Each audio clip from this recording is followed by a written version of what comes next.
All right. How you doing, everybody? Welcome to Cooking with Dan Donnie. Anyways, not cooking with Danny. There is a cooking with Danny. There's a cooking with all sorts of wonderful chefs out there, but this one is cooking with Dan Donnie. and and here today, I will be talking about recipes and educational value to this will be different recipes and different salads, and I might want to go over a little coq au vin with you. Um, Also, I did some shopping today, and I tell you, Giant Tiger is one heck of a good place to shop. I got some russet potatoes today. Look at this. They're like little tiny potatoes. They're little russet potatoes. You see that? Little tiny russet potatoes. I love them. I love this. I mean, I like little of everything. I like little carrots, little potatoes, little women. So, anyways, little potatoes, of course, in my own age range. I want to talk about things that involve, food. So, going to Giant Tiger was really good today. I mean, I got 4 tomatoes for like $3. I got the russet potatoes for two. That was a $2 bag. Okay. Grocery shopping does not have to be expensive. Really, it doesn't. I told you in my other video that I had bought like $50 worth of meat. Okay, $50 worth of meat, but that I portioned it into 30 bags. That's like 30 meals for one person. 30 meals is a whole month's worth of food. I got chicken, I bought veal, I bought steak, I bought pork chop, the pork loin. It's awesome meat, right? And that night I was having shrimp too, and I showed you how easy it was to cook raw shrimp in a pan. Very easy saute. So tonight, you might want to know what's in a few salads. Um, they have kung pao salad. Have you heard about kung pao? Some places make a kung pao salad. They put a fried chicken or a chicken. All right, at least chicken breast that's been cooked, and they cut it up into pieces, and then they put it in a sauce. It's kind of a spicy sauce. It's very tasty. All right, and it's mixed up, and it goes on top of the salad, and it's mixed with nappe cabbage. Am I saying that right? And mandarin, red peppers, peanuts, chives, cilantro. We talked about different herbs in the last video, so cilantro will go on this one, and then some nice vinaigrette. All right, so in one video later on, I'm going to discuss how to make vinaigrettes. You put a bunch of spices together and then the oil, and then you blend it up, immersion blender, and there you go. You got your vinaigrette. And there are different types of vinaigrettes out there. You got red wine vinaigrettes, and you got like regular lime vinaigrettes, and ginger vinaigrettes. I mean, I can go on, but I don't got 2 hours to keep you. So that's pretty much a kung pao. People like whole earth salad. You can buy that at Loblaws quite often. So I mean, I don't know if you've actually looked at the ingredients. I don't know if they show you the ingredients, but after a while, as a chef, you start remembering the ingredients, because the whole earth is another kind of salad that people really like. It involves chickpeas, cauliflower, cranberry, tomato, beets, carrots, sunflower, and little feta cheese, and you mix that all up, in a steel mixing bowl. It's good at home to have a few steel mixing bowls. You can get them at a thrift store. There's always a few steel mixing bowls at thrift stores. If you go and you look in that section, you can find some of different sizes. It's always good to have a small one, for whipping up eggs. I like to put cut up tomato and onion in my eggs, and then whip up the eggs together with it. I put it in the frying pan, and then once I turn it over, I put a little cheese on top, and then bang, you're done. Cheese, FYI, goes on in the end. All right. Cheese is supposed to be, the last thing to add to your meal when you're serving it to somebody or you're serving it to yourself. Um, yeah. So then there's a cob salad. So it's just, regular lettuce, I guess. Geez, is that iceberg or is that romaine? I guess I would go with iceberg lettuce for a cob salad. Cob salad has an egg in it and cucumber and blue cheese, bacon, tomato, and I think there's chicken in it.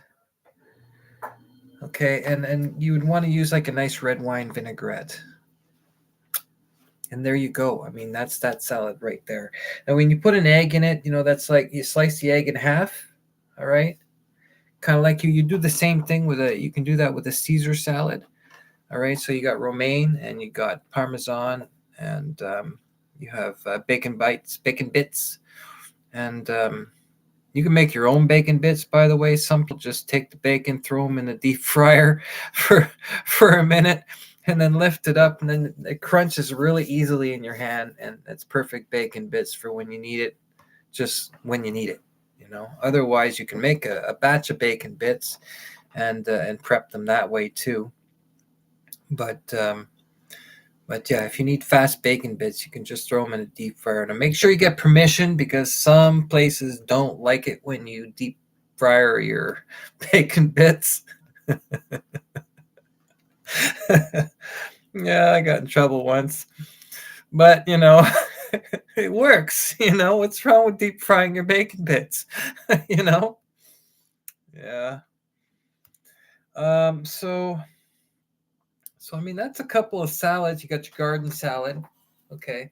Now garden salad mixed greens. Mixed greens is now like 15 or 20 years ago, mixed greens is typically a garnish. But we decided that mixed greens will now be a salad, a lettuce meant for an actual salad. So like romaine or iceberg or nappy cabbage. So we use it as a lettuce, and it's got like light greens in it. Okay. Now, if you ever used garden mixed greens, it's not the same as romaine lettuce. All right. So, when you're mixing it in the bowl, it's not just with the tongs. You got to get your hand in there. So, you'll want to wear your latex gloves when mixing it in the mixing bowl. All right, because it's very leafy. It's very light and leafy. It's not like romaine or heavy like nappy cabbage. Okay, so when you're mixing it in your bowl, if you've never made a salad using those mixed greens, get a rubber glove and mix it with your hands. Okay, and so you're going to mix tomato and cucumbers, red onions, and you're going to put the vinaigrette in, unless the only time you don't put in vinaigrette is when people want it on the side. All right. If they want it on the side, you put it in the little side cups and you put it beside. Okay. If you're making a lettuce for the head cook, all right, in line, you might want to prep a lettuce, but don't put any vinaigrette on that. All right, until they're ready for that lettuce. So if you want to prep it, fine, prep it. Don't add the vinaigrette until they're ready to have it. All right, because it makes everything soggy.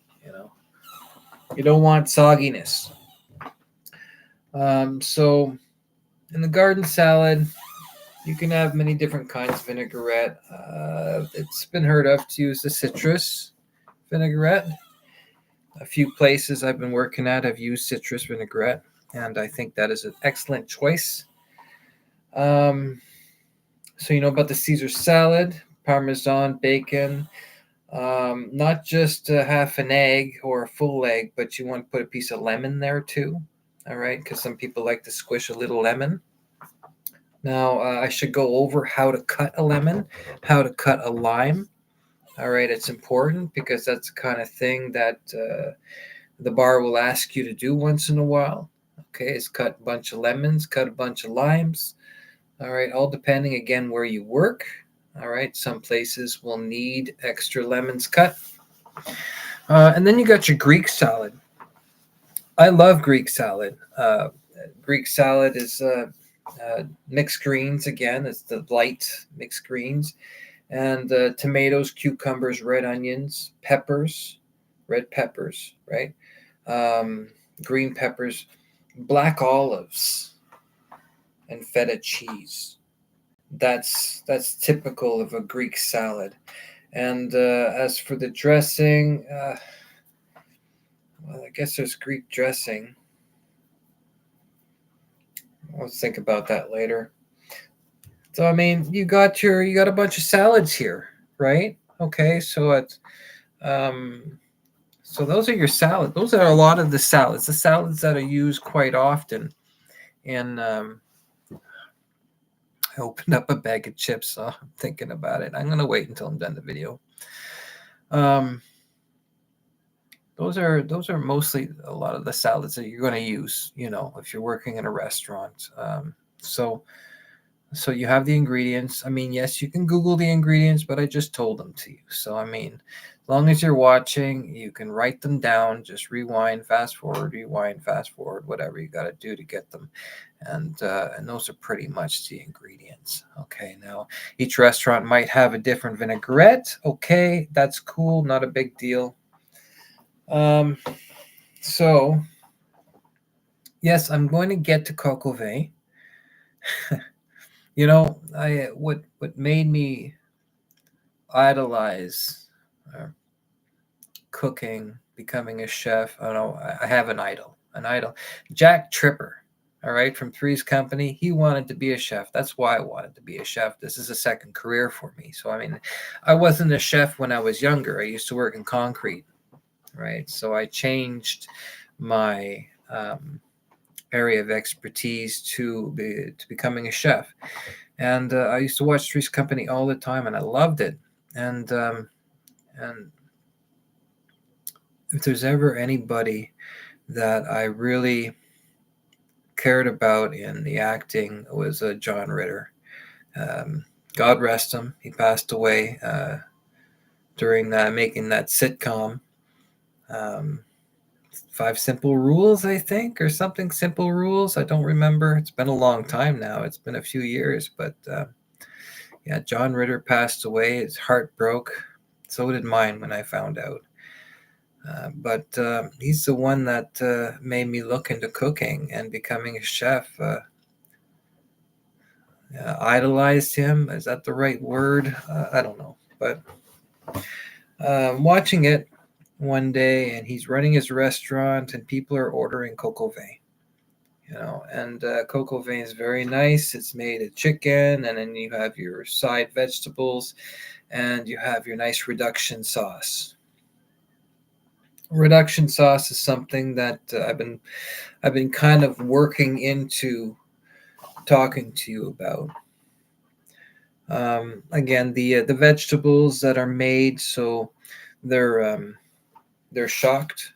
Okay, so they're boiled in water, and then they stop the cooking process of the vegetable by shocking them in cold water. All right, and then you boil them again when you're ready to serve, and you do that because you're it takes a while to cook vegetables, but you want it ready all at the same time. Okay, so I mean, your chicken might take 45 minutes, and your vegetables might take 25 minutes, right? So you shuck them and you put them aside, and then they will be ready. When you boil them for a minute or two in boiling water, when it's just about time to plate that chicken, all right? So timing is very important when becoming a chef, all right? And that's something that you have to manage. Time management, okay, is very important. So with the coq au vin, you're going to start with pork cubes. You know, they're like pork back, all right, like really thick bacon almost. All right, pork back. They come in squares like this, or little squares like this, and they're about that thick. And you cut into them with your knife, all right, and you make maybe 4 or 5 pieces, okay, and you put that in your pan with no oil. You set it to simmer, the heat to simmer, and that's gonna burn into the pan, right? So we're going to deglaze later. We're going to deglaze the pan later, and that is one of the things that you want to happen, is that pork to melt into the pan, and it's going to melt, right? Because there's a lot of fat. It's going to render to the pan with the heat. And while that's happening, you're going to preheat your oven to about 400 degrees. Okay. So if you follow my instructions right here, right now, you can make coq au vin. Okay? So just follow my instructions, and one step at a time. That's step one. Step two, you want to cut your chicken off at the leg. All right. Now, if you saw in the previous video, I went to the store and I bought all that meat, right? Not the previous one, the one before that, I think it was. And I bought $50 worth of meat. I was just talking about it 2 minutes ago. Well, during that video, I was portioning the meat. Okay. So while I was portioning the meat, I was cutting the chicken. And when I was cutting the chicken, that's what I was doing. All right. I was cutting the chicken off at the leg. Okay.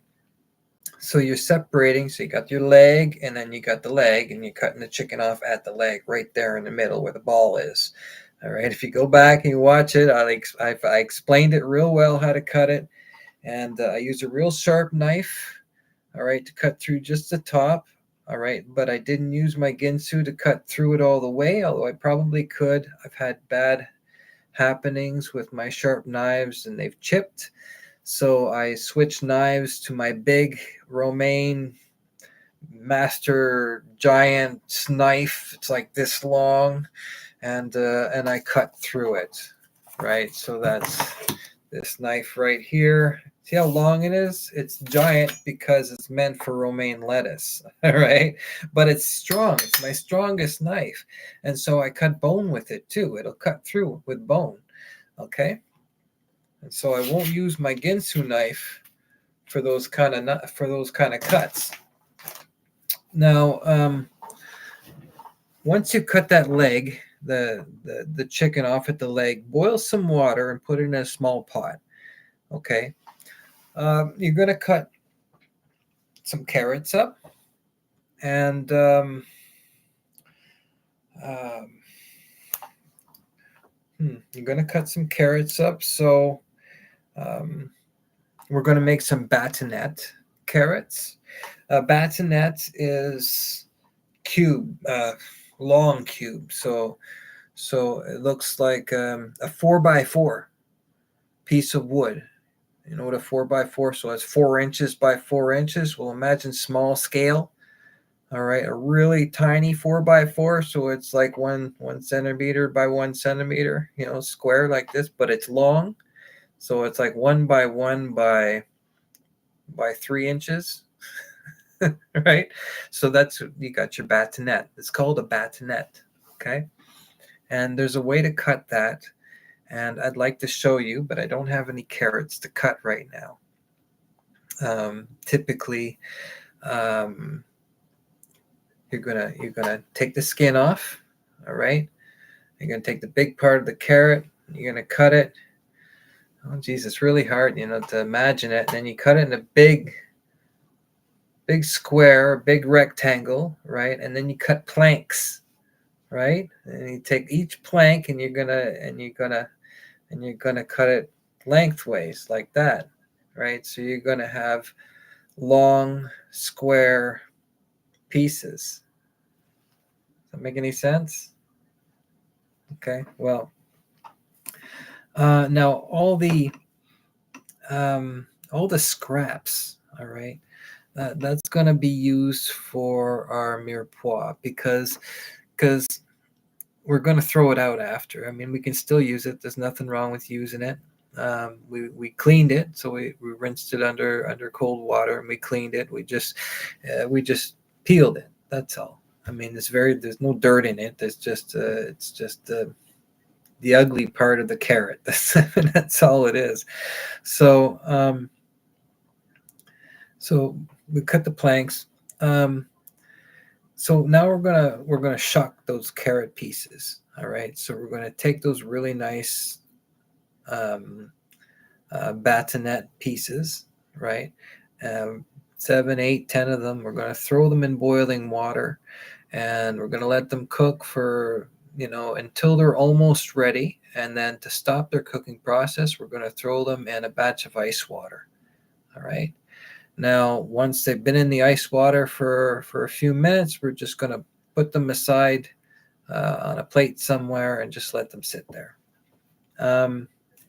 So you're going to do the same with broccoli florets. So we're going to add those to the boiling water too. Now the carrots take a little bit longer to cook, so you're going to do the carrots first. You're going to wait a few minutes, and you can throw the broccoli in with them if you want. And then they should be ready all around the same time. You throw them in the ice water, and bang, you got your carrots and broccoli, which have been shocked. Okay, so they'll be ready to throw into the boiling hot water a few minutes before the meat is done cooking. All right, and you want to take your time with the water. Want to let it in the oven. All right, so that you have enough time that your reduction sauce is made. Okay, so um, we're going to have some shallots with this. Now you want to peel your shallots, right? So a good way to peel your shallots is to throw them in boiling water, um, and um, and the skin will just pop off. All right, just put them in boiling water for 50 seconds, 40 seconds. Then you take them out, scoop them out with your slotted spoon. That's the spoon with the holes in it, so the water drains. And you put them on a plate. And if you can just take the peel right off of it. It'll come right off on its own because the boiling water loosens it. And then you have a nice onion, nice shallot. Okay. And so you put those off onto the side. Now your bacon bits have been in the bacon bits. Your pork pieces have been in the pan for a little while. They're starting to make a nice crust actually on the bottom of the pan. So I mean that's going to be deglazed. Take your tongs and pull those out. All right, put them on the side in a pie plate or something like that. Now.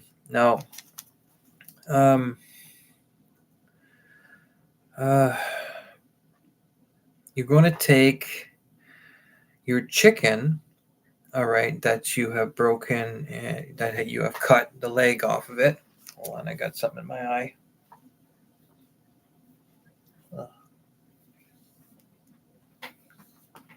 Take the chicken that you cut the leg off, and you want to season it with salt and pepper, back and front. Now, there's this thing called a menard. Okay, so you menard. What that is you're cooking the chicken in a pan, all right, but you're not cooking it all the way through. You're just browning the outside of the chicken, all right. So you're browning the meat, all right, whether it's chicken, whether it's pork, whether it's beef. You're menarding a menard. Like it kind of sounds like a duck. you know, a mallard, mallard, menard with an N though. Mallard duck, but with an N, it's menard. Okay. Pretty sure I'm saying that right in the first place. It's been a while. But so you're menarding the chicken, which is browning it, all right, in the same pan that you had the pork pieces, all right. So there's like pork oil in there, right? From the pork pieces. You pulled the pork pieces out. Now you're salt and peppering both sides of your piece of chicken, and you're menarding them. So you throw it into the hot pan with the pork. Uh,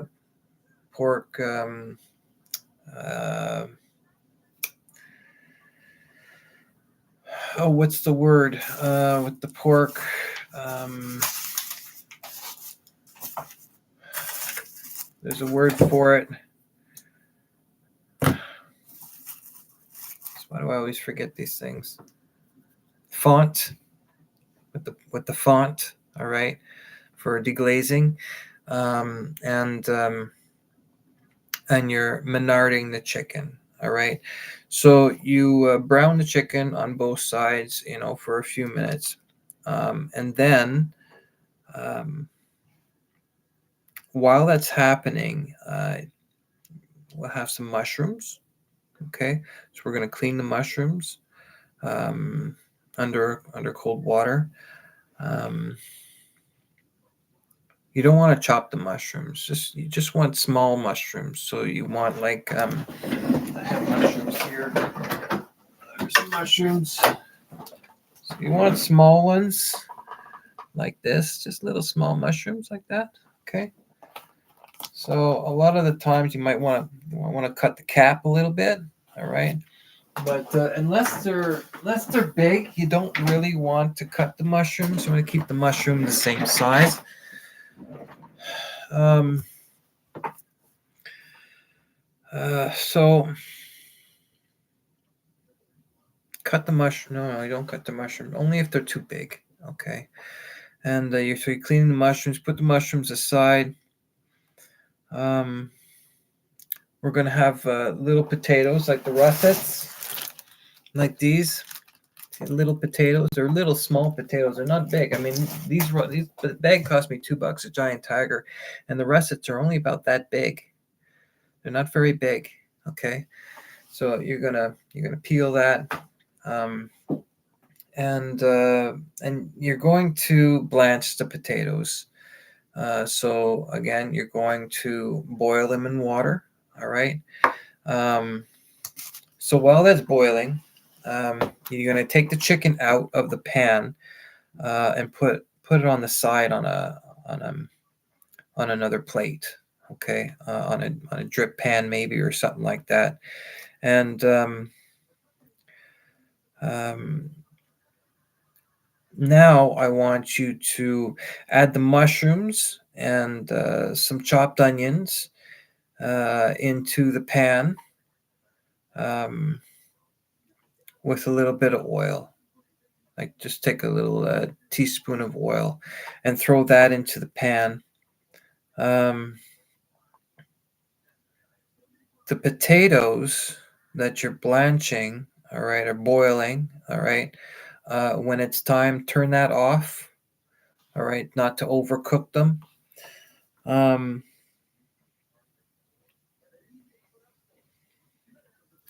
now, now you have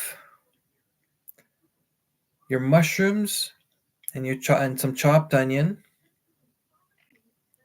and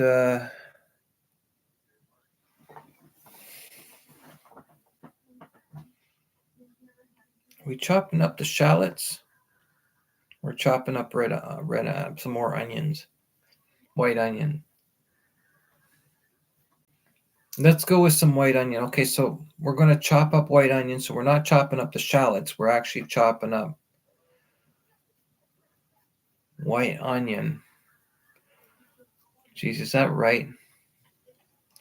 We're adding the bacon bits. to the pan.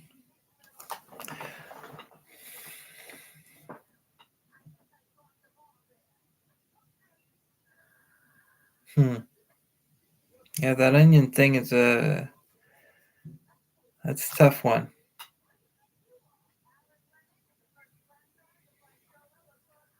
We're not using the shallots. We're using white onion. Okay, so the shallots are on the side. Um, so we're cutting some celery, some onion, and we're putting the bacon bits that we were sautéing before,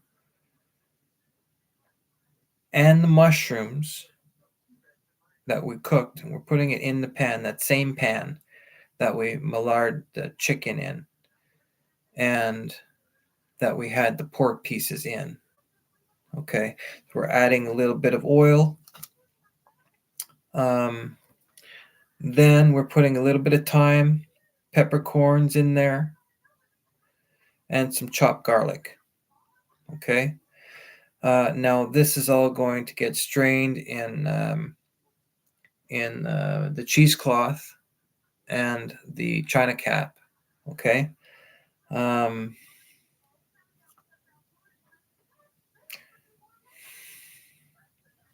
and that's sautéing. Okay. Now we're going to pour red wine into the pan.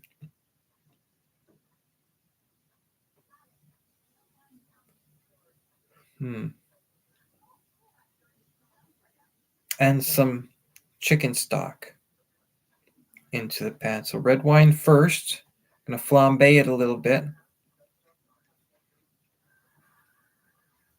And then some chicken stock. I'm worried about those mushrooms. I think maybe not put in the mushrooms.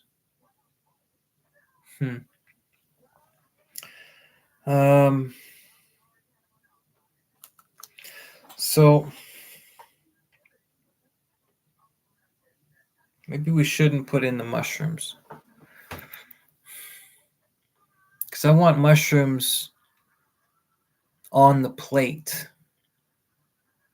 Right. So, I mean, they can be in there right now. It's okay. Just take them out. Okay. Your shallots aren't in there. You have some white onion in there. All right. And that's going in there, and that's fine. So just take the mushrooms out, put them on the side, and you put in some red wine. You're going to flambe it a little bit so you get the fire like that. And once that has flambéed, then you're going to pour in some chicken stock. All right. Not too much. And I mean, not too much, right? So, like, I don't know, 80 milliliters or something like that. I mean, I'm just thinking about it. I mean, it's a small pan, and it's a reduction anyways. All right, so it's going to boil away. It's going to reduce. Okay, so if you take like this much red wine and this much, like how much is that much? You're asking yourself. I mean, just imagine it. I mean, like this red wine, like this of um, of stock, right? Chicken stock, right? So I mean, it comes in 900 milliliter boxes at the Shoppers Drug Mart. So I mean, say use 200 milliliters of stock. Okay, it's all going to reduce anyways. You flambe the red wine, and then you throw in the chicken stock, and you let it reduce. All right. Um, so now you're going to take a little bowl, and you're going to so you're going to leave that on simmer, okay? Where you want it to boil, okay? So when it goes up to boil, so you're flambeing it, all right? It goes up to boil, all right? Then you're going to turn it down to go on to simmer, okay? And it's going to simmer there. And I didn't tell you to deglaze the pan a little bit, with your wooden spoon, But I mean, I guess you can do that now. Aren't I a great chef? I mean, we all got to put it together, right? So, I mean, practice makes perfect. You practice it. It's not an easy one, all right? It's coq au vin, but I mean, once you've done it a couple times, you'd be surprised how easy it is. And then once you do the reduction, you deglaze, you add the broth. Sorry, you deglaze, you add the red wine, you flambe, you add the broth, you bring it to a boil, you simmer, all right, and it is evaporation is reduction. As long as it's reducing, you're right on, okay? And you're not doing it in a very big pan, right? I mean, 200 milliliters of stock and 80 milliliters of red wine. I mean, it's not a big pan, right? So I wouldn't use a huge pan for this, all right? You can even go with a pot for this, but I mean, a lot of people will use a pan.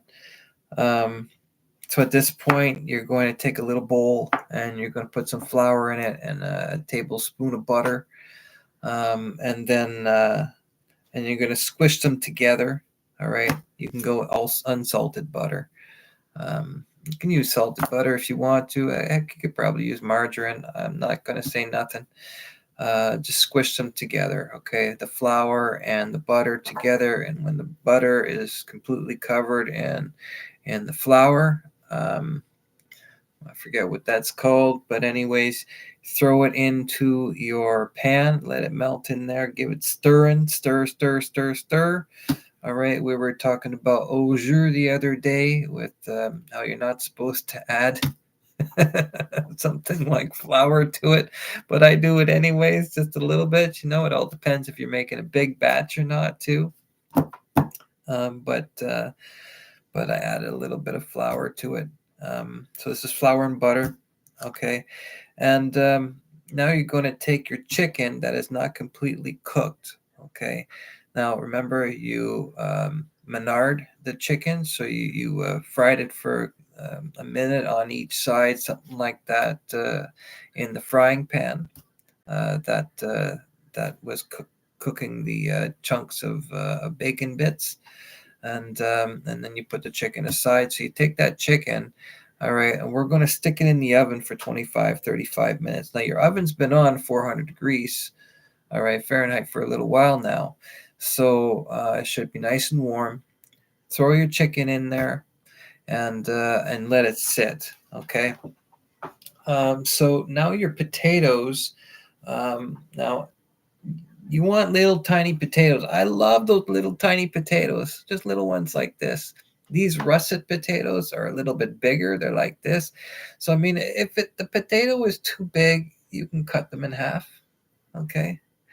Now, those potatoes, okay, so we're going to fry them in another pan. Okay. So we're going to lose a little bit of olive oil, and we're going to cut the potatoes in half, all right? Or we'll have the little round potatoes like that. Don't use the ones that are in a can, because the little round potatoes in a can will squish. They won't be good enough. All right, so the smallest russet potatoes will just be fine, and you cut those in half after peeling them, and that'll be really nice. And so we're going to put them in a pan with some olive oil. We're going to saute them with a little garlic and rosemary. All right, a little fresh rosemary and a little bit of chopped garlic. Um, I'm still thinking about the shallots. I think the shallots are going to go with the meal when it's ready. Okay, so we used that onion before. And so we're going to end up um, putting it through the china cap and the cheesecloth there shortly. Um, so um,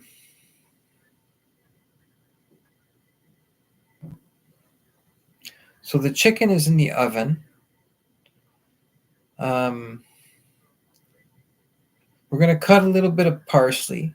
We're going to chop it very, very fine. And we're going to strain it. We're going to strain what's in the sauce. So the the mirepoix that's in there, the celery, the onions from the white onion, all right, the celery, and anything that's in there, including the chunks of pork, are now going to be strained um, into a clean pot.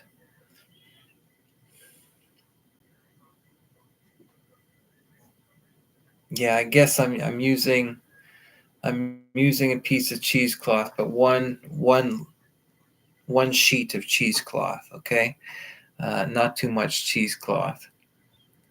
And I guess you can, if you don't have cheesecloth, I guess you can do it without cheesecloth, so long as the holes in the china cap are small enough, or in your little straining device are small enough. All right, that it catches everything.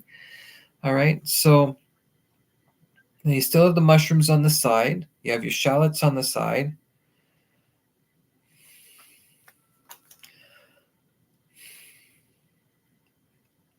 Now,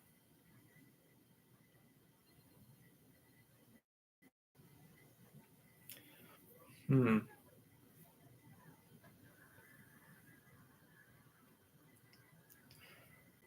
now it's still hot on the stove.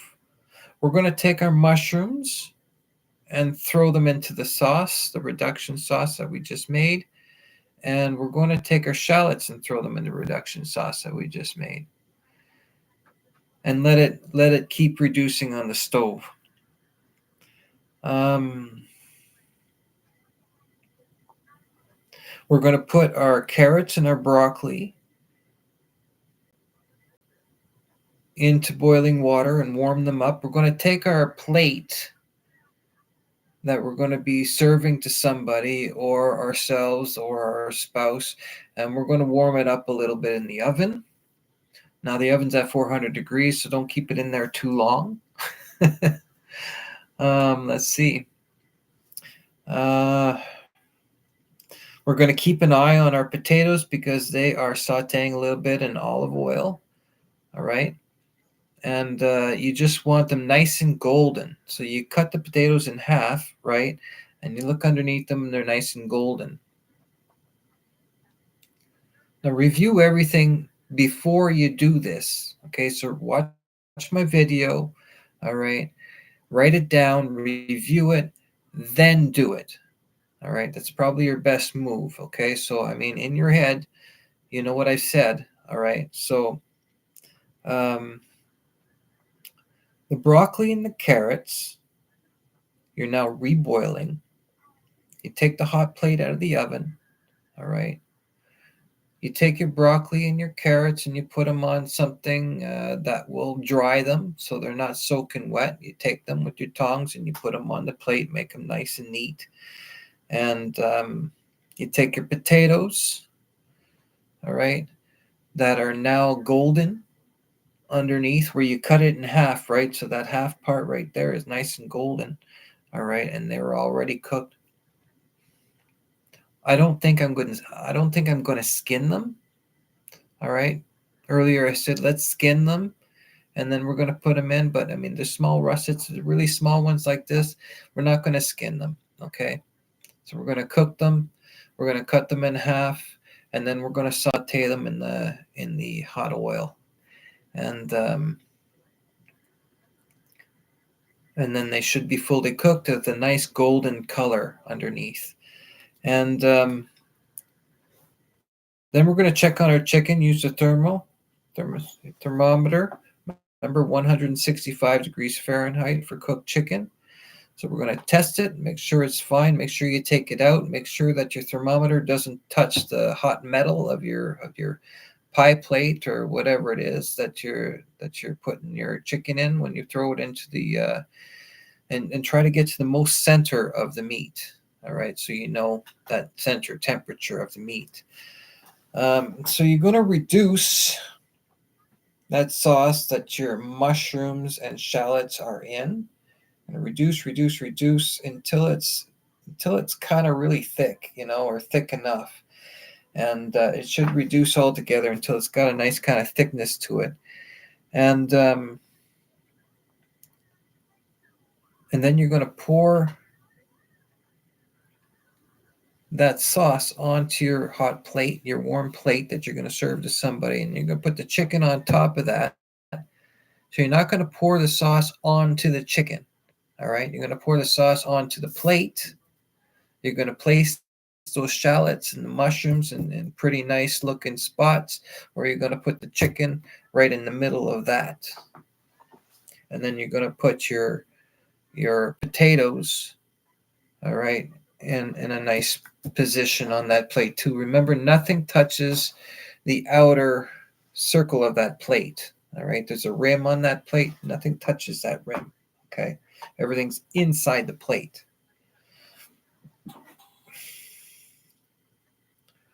You can glaze your carrots if you want to with sugar and vinegar.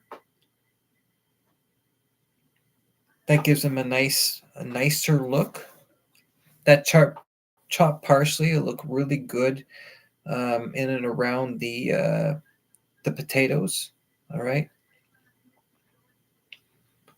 That reduction sauce should be thick enough. All right. So, I mean, you've reduced it all the way down to like maybe 4 or 5 tablespoons. All right. So, I mean, you went from 200 milliliters, and 60 milliliters of red wine or something like that. And you've cooked it and cooked it and cooked it. So it reduced to become only a couple tablespoons. And those few tablespoons are going to go on the plate, right? And then you're going to put your chicken, all right, kind of behind it, all right, so that that reduction sauce shows. See, the idea is that you cut a piece of chicken and then you swerve it in the sauce, and then you eat it. All right, that's the idea. So it's like, without using a ramekin, which is a little bowl, all right, to dip it in like the au jus, you would with roast beef and au jus. So, I mean, that's it in a nutshell. It would look much better if I could show you, but still working on getting the camera and making enough videos. I am getting views, which I really appreciate. For as many people to subscribe, it'd be really good. Give me a thumbs up.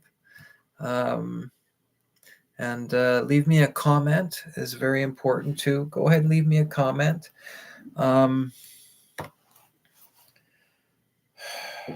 I talked about gnocchi gorgonzola with the blue cheese and Alfredo, which was really nice. I don't think I got too much in the veal scallopini or the chicken masala. Again, you're taking the veal or the chicken and you're pounding it with the pounder, right? In a plastic portion bag, all right, and then you're covering it with flour. In one case, I think is it the veal or the masala, or the chicken masala, where you're putting it in an egg wash, and then so it's flour, egg, and then the pico or something like that. It's called it's breadcrumbs.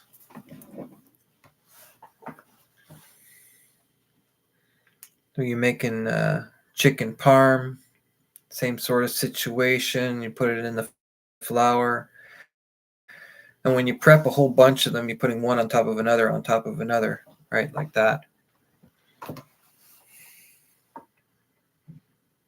So I got to think about that more. And what else can we talk about? That wouldn't take too long. Burgers, wraps, shawarmas. Shawarmas and these items. Shawarmas. Okay, well, shawarma, all right, it's like a wrap, all right?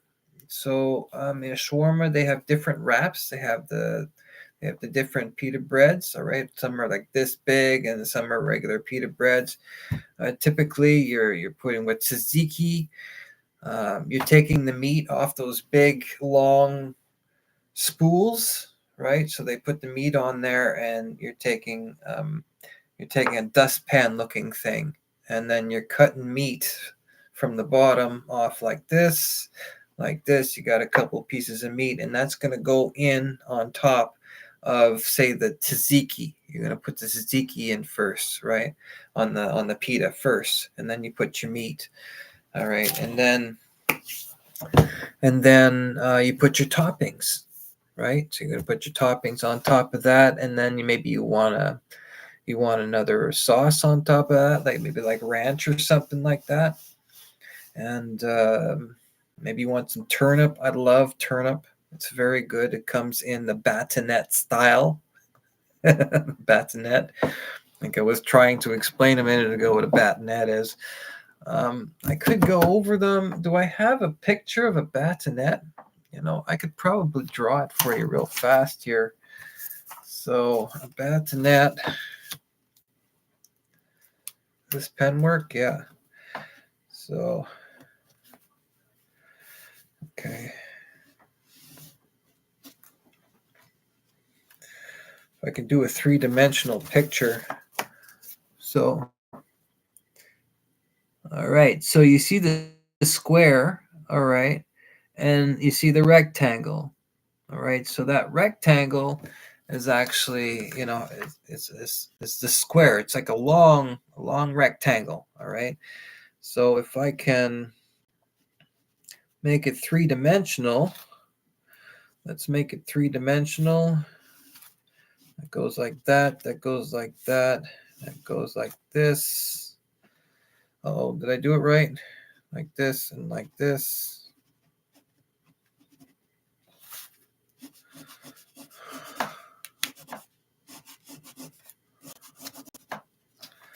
Okay, so there's your three-dimensional drawing. It looks like a French fry, doesn't it? Looks just like a French fry, right? So that's a batonette style. And you're doing it for maybe 3 inches long, okay? And your cube, right? So that's a batonette. So the turnips are batonette looking pieces of turnip, and they're cut like that. So when you put 3 or 4 of them in, they're like French fries in the shawarma. All right. I have seen people put French fries in a shawarma. You can put French fries in a shawarma. All right. So now you got this pita with all this wonderful stuff on it, the meat, the turnip, the tzatziki sauce, the ranch sauce, everything else that you want in it. Now you're going to fold it in half, and you're going to grab it, and you're going to make it nice and tight. Okay, you can make it nice and tight with your fingers. Pull it back a little bit, nice and tight, and you're going to roll it. All right, you're going to roll it. Now here's the chefy part about it. Okay.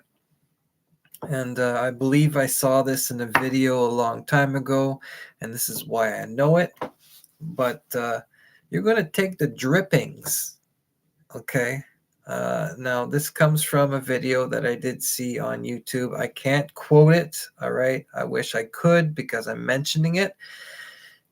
It's not my idea, so, I mean, the way it goes is, it's technically plagiarizing unless you can quote it. But what I'm going to say is that I saw it on YouTube. Okay. And that's what I'm going to say. So, I mean, it's not my idea, but it's the chefy thing to do. Okay. And I think it was a wonderful idea. So he's taking that. All right. And he rolls it in the dripping, the juices, the oils that come off of your spool of meat. Okay. And so when they take it and they put it in the panini machine and they close the panini machine down on it, all right, it makes a beautiful, crisp, golden brown color. And that flap that opens up from your roll, okay, you want to put that flap on the hot part, so the hot side down, because the heat will actually seal your sandwich together. Okay. So when that's done, You put it in some metal wrap, and you close it up on both sides, and you can cut it. Or actually, no, no, you leave one end open, don't you? You leave one end open. So you're taking the metal wrap and you're closing one end of it and wrapping only half of it. Because when you grab it, you're eating it like this, right? So I can't say I've made a whole lot of shawarmas, being French Italian, but that is the gist of it. And to get a really nice taste, using those drippings underneath, just like he said, was an excellent idea. So I totally agree with that situation. So I hope you've enjoyed this 55 minutes of sitting here talking about coq au vin and salads and making different foods. I should go over hamburgers really fast, but I mean, or BLTs. Here's an easy one: a BLT, right? Bacon, lettuce, tomato, right?